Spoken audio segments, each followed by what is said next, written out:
The corridor smelled of rust and old bleach. Fluorescent tubes buzzed overhead like dying insects, throwing a sickly light that barely reached the peeling walls. At the far end of Ward 13, where the asylum had sealed the doors 43 years ago, Nurse Alara still walked her rounds. She had been 26 when the fire took the East Wing. Most of the staff escaped. Most of the patients did not. Alara had stayed behind, trying to wheel the last gurney through smoke thick enough to choke the screams. The ceiling collapsed. The chart in her hands burned. She did not.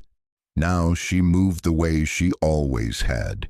Slow, deliberate, the hem of her starched dress brushing the floor without sound.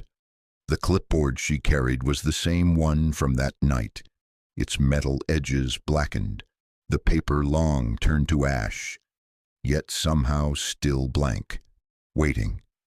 Every evening at 11:07, the exact minute the sprinklers failed, she appeared beneath the single working light, pen poised, eyes milk white and unblinking.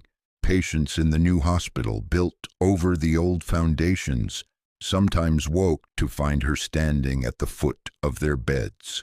She never spoke. She only wrote.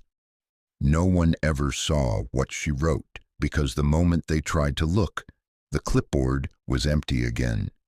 The orderlies called her the Night Audit. They joked about her in the break room until the jokes stopped being funny.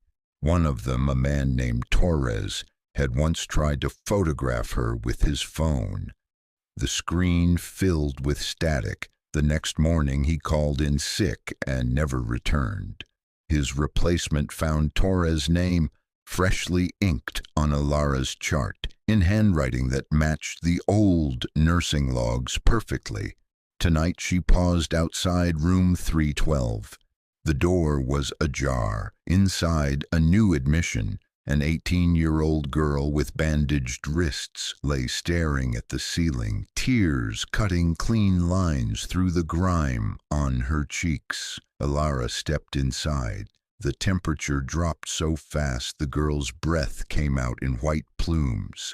The nurse's shoes made no sound on the cracked linoleum. She stopped beside the bed, tilted her head the way she used to when listening to a patient's heart through a stethoscope that no longer existed, and lifted the clipboard. The pen scratched once, twice,